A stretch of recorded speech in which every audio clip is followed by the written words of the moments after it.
Algoritma FPG merupakan perhitungan alternatif untuk mencari sebuah himpunan data yang sering muncul dalam sebuah kumpulan data. Jadi FPG itu, dia mencari himpunan yang sering muncul dalam data. Jadi dia bisa untuk memprediksi.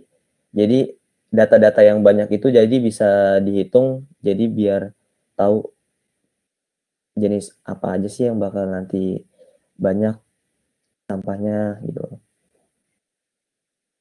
Nah, ini merupakan tahapan perhitungan frequent pattern growth. Yang bakal saya bahas ada 4. Yang pertama, pengumpulan data. Yang kedua, penyeleksian data. Yang ketiga, analisis algoritma FPG. Dan yang keempat ada pengujian. Di sini saya akan bahas satu persatu. Yang pertama adalah pengumpulan data.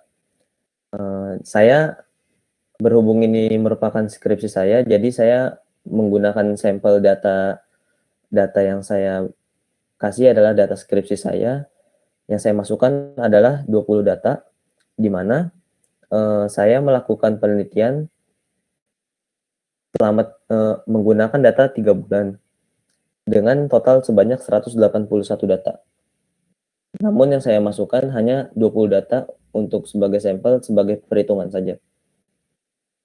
Setelah pengumpulan data, maka ada yang namanya penyeleksian data. Penyeleksian data merupakan proses dari ekstraksi dari pengumpulan data untuk mencari nilai frekuensi yang dihasilkan dari jenis sampah. Penyeleksian dapat membuang duplikasi dan pemberian kode pada transaksi jenis sampah untuk mempermudah dalam perhitungan.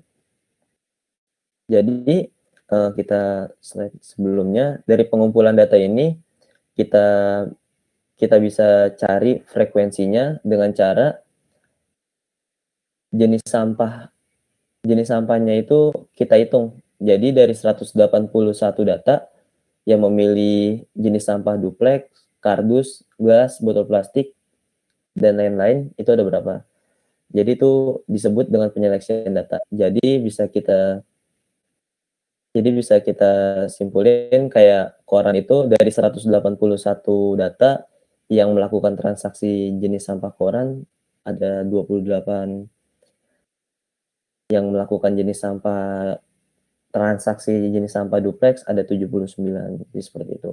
Itu yang bisa disebut dengan penyeleksian data untuk mencari nilai frekuensi. Tahapan selanjutnya, analisis algoritma frequent pattern growth. Dalam analisis algoritma frequent pattern growth, di dalamnya terdapat perhitungan lagi. Di mana dalam analisis algoritma frequent pattern growth, ada pencarian nilai minimum support, ada FP3 atau akar FP3 yang biasa kita sebut, ada pembangkitan kondisional pattern base, ada pembangkitan kondisional FP3, ada pembangkitan kondisional frequent pattern item set, dan yang terakhir ada hasil general rule. Nah, ini akan kita bahas satu persatu. Yang pertama kita bahas adalah pencarian nilai minimum support. Pencarian minimum support dilakukan untuk menentukan suatu nilai yang dihasilkan dari perhitungan data transaksi. Dengan rumus, support A, transaksi mengandung item 2, dibagi dengan total transaksi. Pencarian nilai minimum support dengan hasil nilai A merupakan item yang dibagi dengan total transaksi pada tabel data jenis sampah. Hasil pencarian minimum support pada proses pembentukan item set terdapat standar dari minimum support yaitu 0,4. Jadi kalau kita lihat dari slide sebelumnya, frekuensi nilai dari koran yaitu 28. Untuk mencari nilai minimum supportnya itu, jadi kita koran nilainya 28, nilai frekuensinya 28 dibagi dengan total transaksi 181. Jadinya 0,1. Begitupun dengan duplex yang tadi nilai frekuensinya 79 dibagi dengan total transaksi 181, maka memiliki nilai 0,4. Ini yang disebut dengan pencarian nilai minimum support. Dilakukan dengan seterusnya dengan jenis sampah. Selanjutnya, proses penyaringan data transaksi jenis sampah. Yang kita lihat dari slide sebelumnya, data yang awal, bahwa maaf, ada keliru. Kita lihat dari slide sebelumnya. Nah, di pencarian nilai minimum support terdapat standar dari minimum support yaitu 0,4. Jadi, untuk jenis sampah yang tidak memenuhi syarat dari minimum support atau di bawah 0,4 itu bisa dihapus. Jadi seperti koran, seperti gelas plastik, seperti plastik non botol, kaca, kaleng, aluminium, dan tutup botol itu bisa kita hapus untuk mempermudah dalam perhitungan nanti. Nah, setelah jenis sampah yang sudah tidak masuk dalam standar minimum support sudah dihapus, selanjutnya adalah proses penyaringan data transaksi jenis sampah. Nah, yang tabel di sebelah kiri merupakan tabel awal, itu merupakan data transaksi jenis sampah, di mana terdapat nomor 1, bahwa yang dipakai itu hanya kardus, botol plastik, plastik keras, dan duplex. Maka untuk gelas plastik seperti kaca dan kaleng itu dihapus. Jadi dimasukinnya seperti ini, seperti yang tabel di sebelah kanan. Nah, gambar di samping hasil dari penyaringan yang dilakukan dengan nilai dari minimum support yang dimiliki 181 menjadi 170. Jadi dari 181 data menjadi 170 data. Tahapan selanjutnya melakukan pencarian pembangkitan kondisional pattern base dengan menggunakan struktur akar FP3. Selanjutnya yang kita bahas adalah FP3 atau akar FP3 merupakan sebuah akar yang memiliki label 0.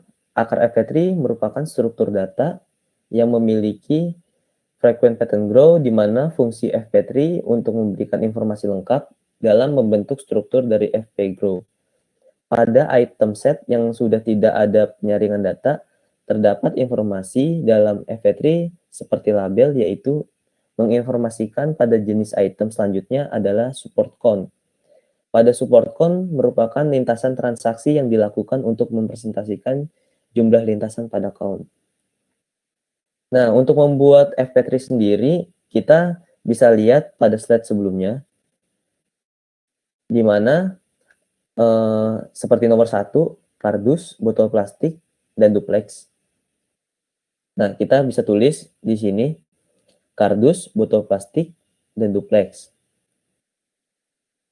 Kita lihat lagi nomor 2, kardus, botol plastik, plastik keras. Itu ada di sebelah kiri, ada kardus, botol plastik, plastik keras. Itu kardus memiliki nilai 117, botol plastik memiliki 107, dan PK memiliki nilai 89, dan duplex memiliki 72. Nah, dari nilai yang memiliki titik 2 itu merupakan nilai yang kita ambil dari induk 117 tersebut. Jadi yang memiliki nilai kardus titik 1 itu terdapat 5 di sini. Jadi kalau kita jumlahin 117 ditambah 5 sama dengan kardus memiliki nilai 122. Itu sama dengan data yang di awal tadi yang memiliki nilai 122. Jadi seperti itu. Jadi untuk pembuatan FP3 kita bisa lihat dari proses penyaringan data transaksi jenis sampah, tapi jika memiliki data yang sama seperti kardus, botol plastik, plastik keras, dan duplex yang seperti nomor 1 dan nomor 4, maka itu cukup dibuatnya sekali aja. Jadi sesuai dengan jenis transaksinya aja. Itu tuh jadi di FP3 itu menggambarkan bahwasanya ada jenis transaksi kardus dan duplex, ada jenis transaksi kardus dan plastik keras, ada transaksi jenis sampah kardus dan botol plastik, dan lain-lain. Selanjutnya, kita masuk ke pembangkitan kondisional pattern base. Pembangkitan conditional pattern base merupakan subdata yang memiliki lintasan awal dengan memiliki pola akhiran yang didapatkan melalui FP3.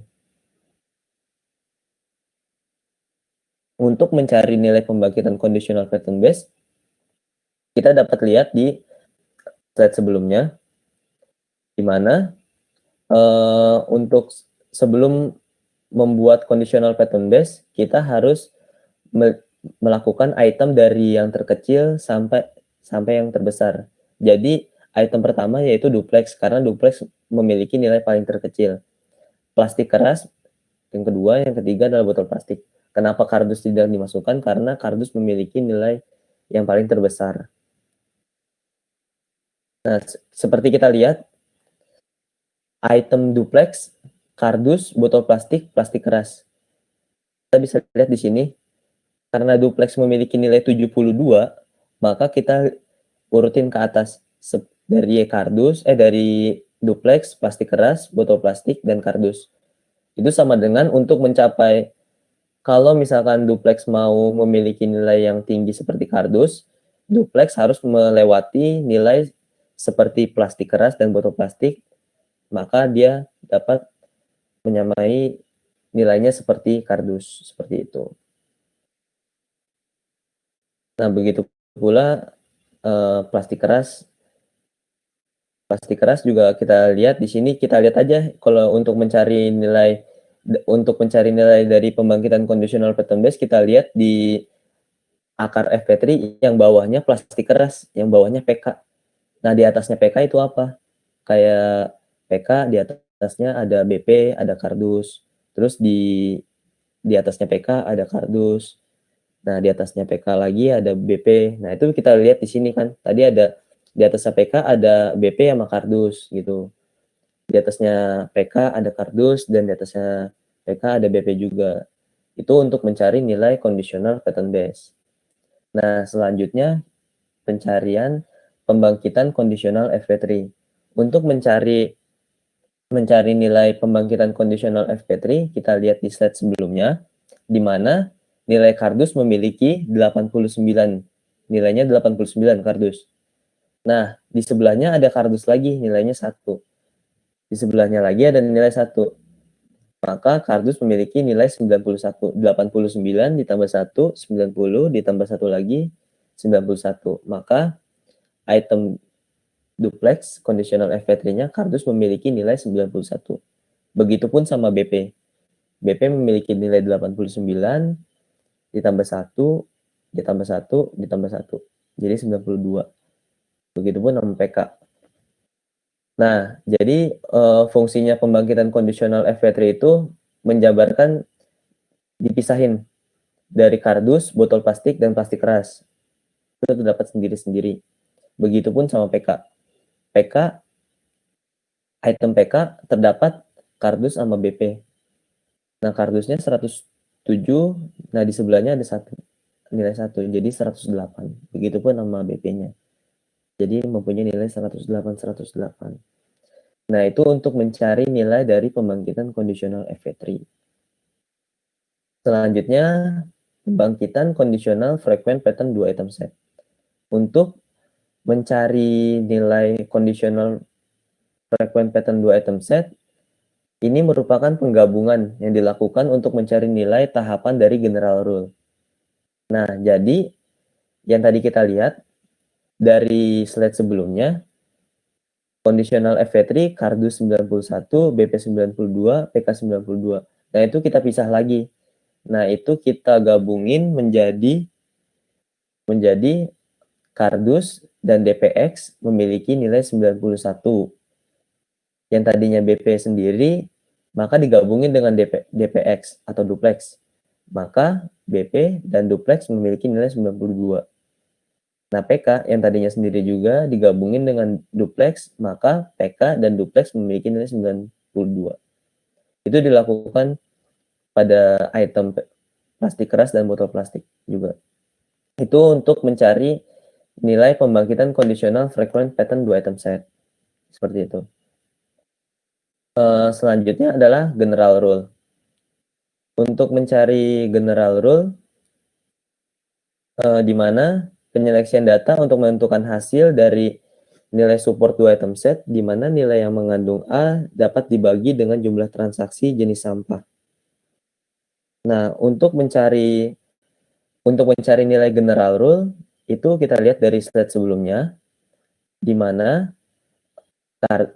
Kardus dan DPX memiliki nilai 91, itu dibagi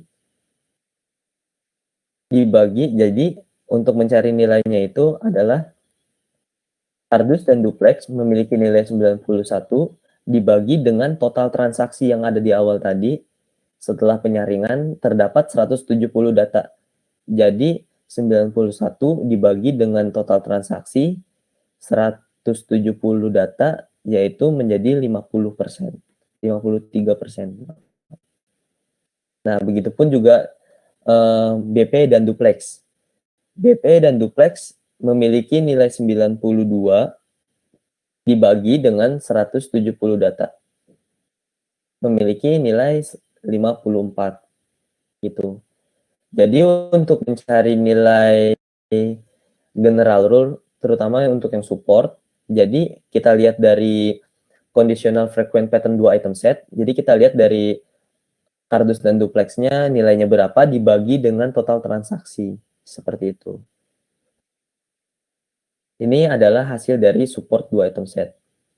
Nah, selanjutnya adalah pencarian nilai confidence. Jadi, untuk memprediksi jenis sampah itu, kita harus tahu nilai dari supportnya dan nilai confidence-nya, gitu.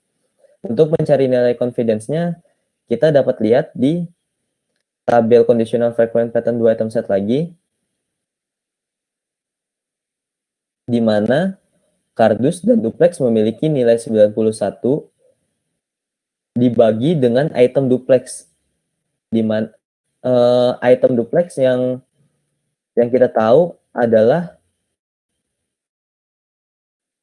Duplex memiliki nilai frekuensi 79. Jadi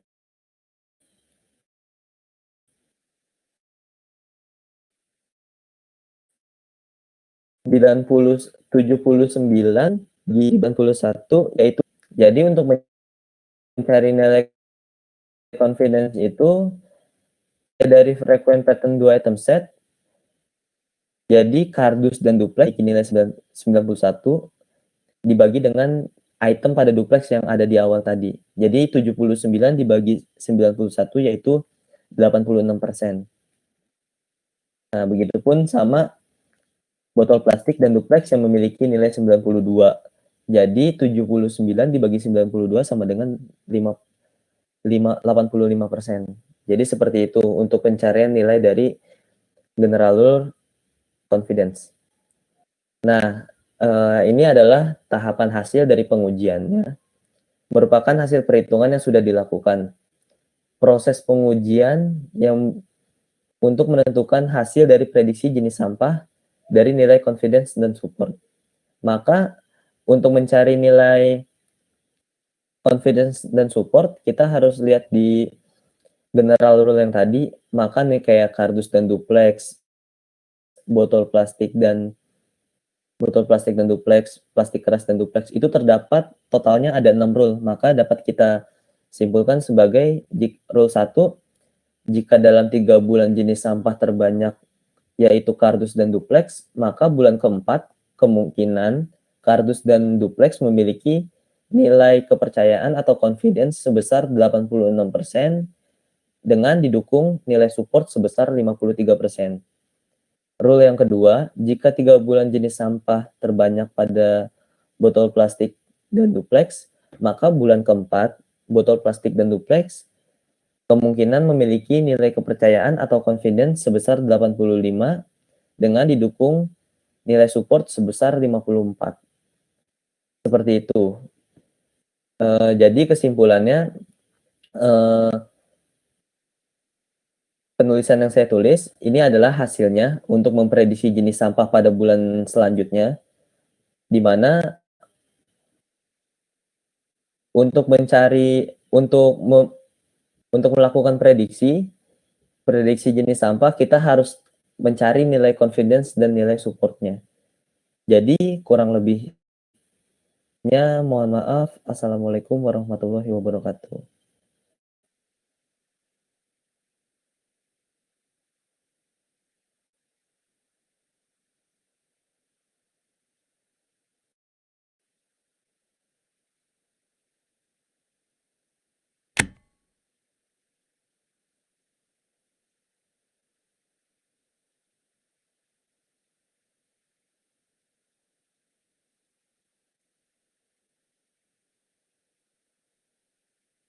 Baik, terima kasih banyak kepada Mas Lucky Martin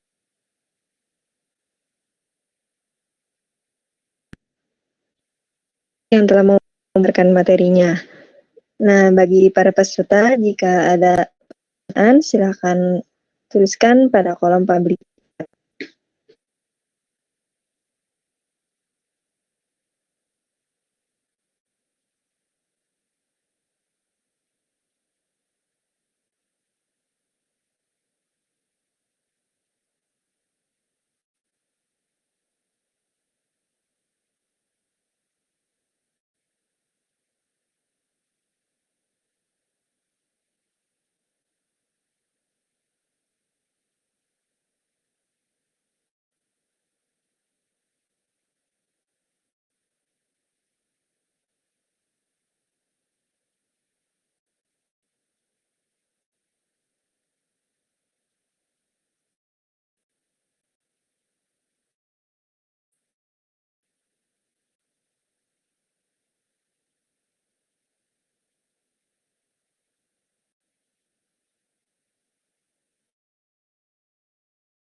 Baik Mas, ini ada pertanyaan dari Yuniar Fitri Heriadi.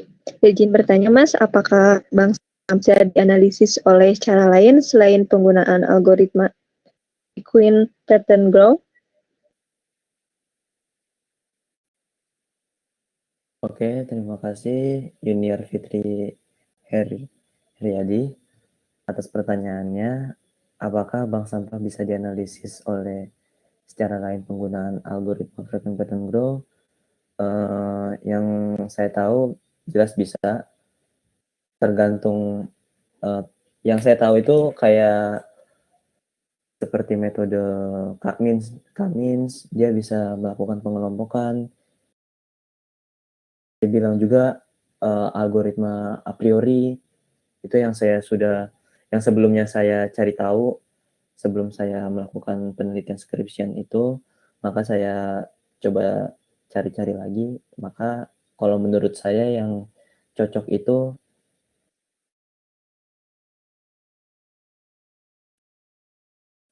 FPG, karena lumayan mudah juga dalam perhitungannya, makanya saya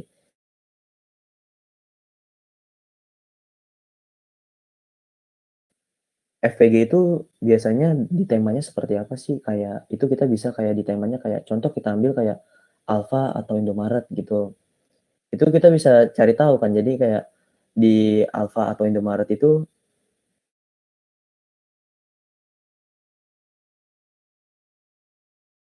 ya es krim kah, rokok kah, atau yang lain-lain, atau ciki-ciki gitu. Itu kan termasuk data juga tuh. Kita bisa klasifikasiin juga tuh. Ntar datanya yang paling banyak itu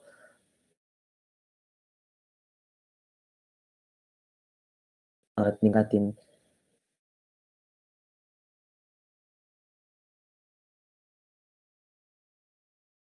Indomaret atau Alfamart itu juga. Itu saja sih kalau menurut saya.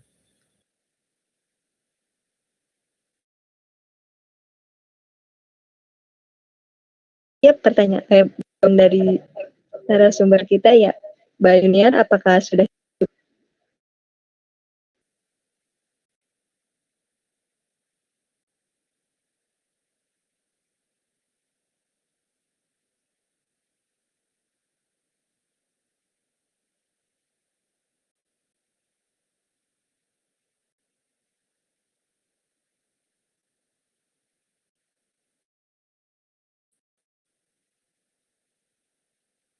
baik, sudah jelas katanya Mas. Nah baik, bagi para peserta yang lain, jika ada pertanyaan lainnya boleh dituliskan kembali ya.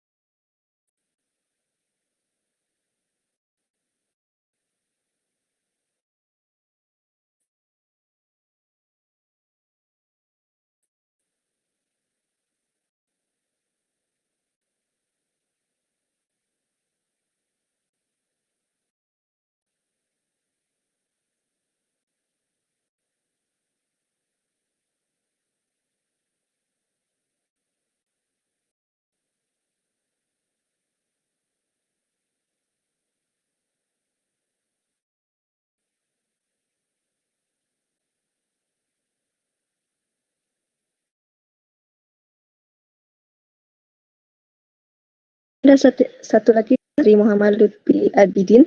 Apakah semua jenis sampah bisa dikelola oleh Frequent Pattern?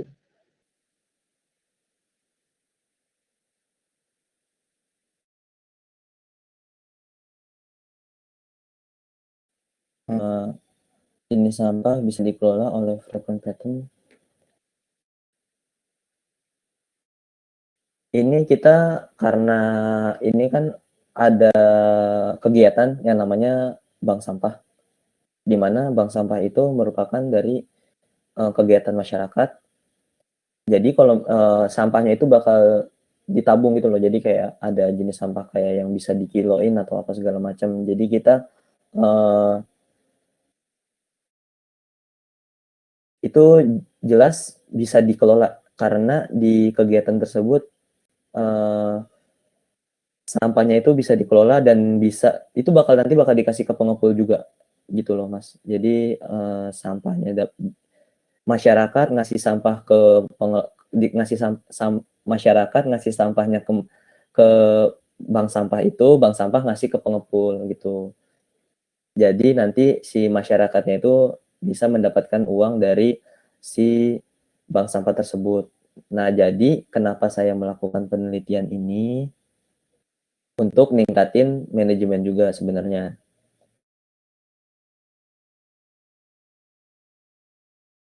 Jadi, oh dalam 3 bulan terakhir ini kegiatan bank sampah kita paling banyak misalkan kita ambil kardus. Kita bisa negosiasi nih sama si pengepulnya. Kegiatan bank sampah ini bisa negosiasi. Nggak apa-apa deh dalam 3 bulan ini bayarnya pakai harga kardus yang normal, tapi bisa gak nih kemungkinan besar bulan depan bakal kardus lagi. Pengepul berani gak bayar harga agak sedikit mahal dari harga biasanya gitu loh. Itu kan untuk ningkatin manajemennya juga dari kegiatan bank sampah gitu. Jadi nggak cuman diprediksi doang kayak oh bulan depan kardus ya udah gitu. Jadi seperti itu sih Mas. Baik, Mas. Terima kasih. Jadi, selain meminimalisir kebersihan, bank sampah juga bisa menghasilkan penghasilan ya, Mas? Iya betul. Baik, silakan kepada peserta yang lainnya. Masih ada yang ingin ditanyakan?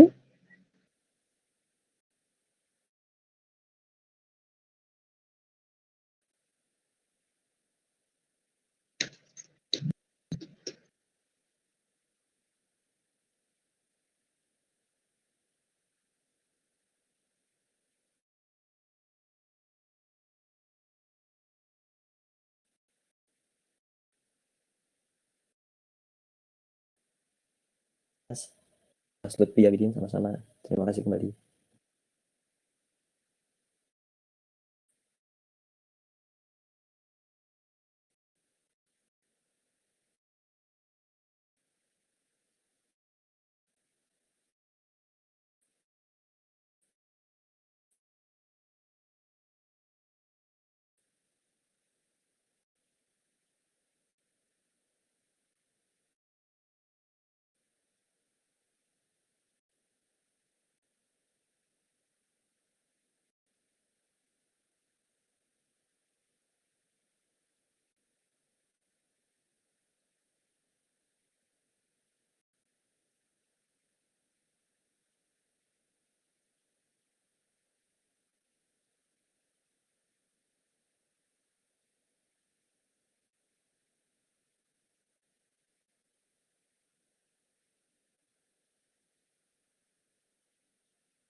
Baik Mas, ini ada lagi dari Chandra Wicaksono, yaitu kalau buat penganalisan apakah ada software pendukung untuk frequent pattern tersendiri?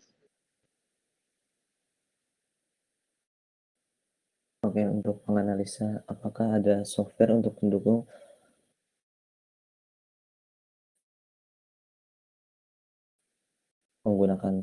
masih menggunakan PHP.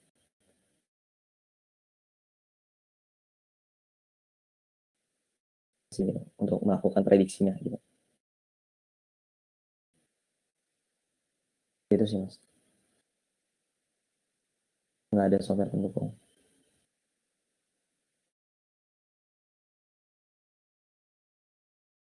Dari Mas Pirdamdam, perancangan dan pengolahan bank sampah, bagaimana Mas?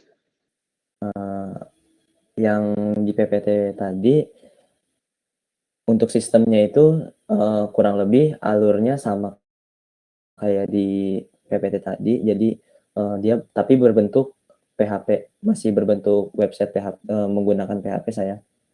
Seperti itu sih.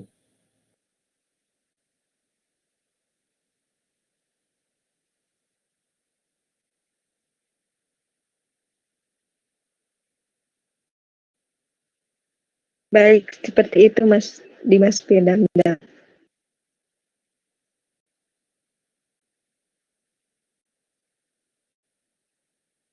Apakah sudah cukup? Mas Pirdamdam?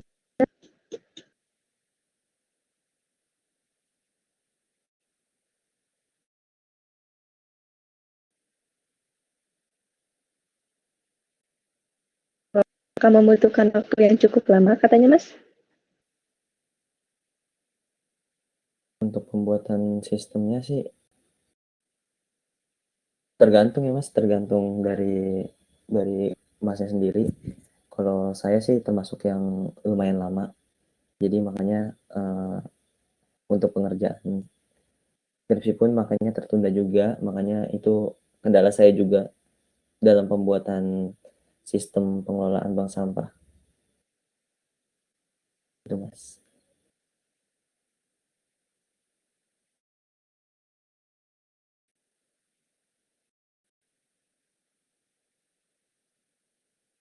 Baik Mas Pirdamdam, apakah sudah jelas jawabannya?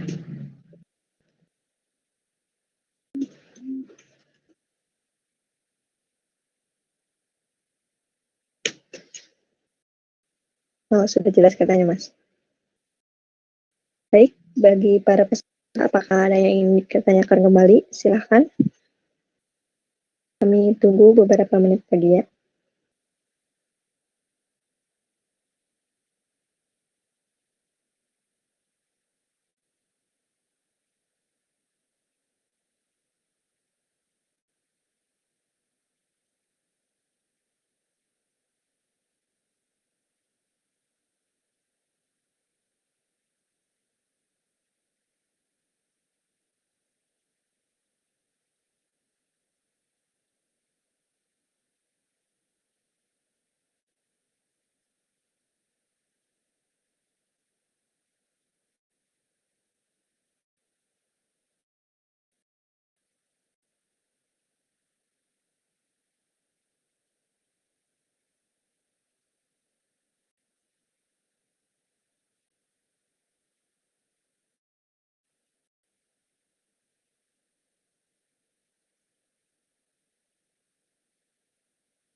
Baik, mungkin itu pertanyaan terakhir dari Mas Dimas Damdam.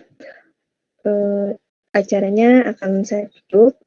Mengucapkan terima kasih banyak kepada Mas Luki yang telah memaparkan materinya. Materinya sangat menarik sekali ya. Semoga ilmu yang kita dapatkan bermanfaat dan juga dapat diimplementasikan oleh teman-teman semua. Dan saya juga terima kasih banyak kepada teman-teman yang sudah bergabung hingga akhir acara ini.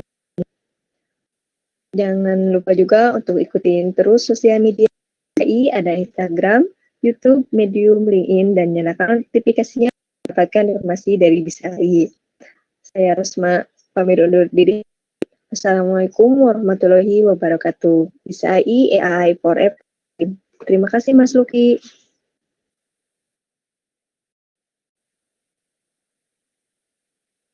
Ya, terima kasih.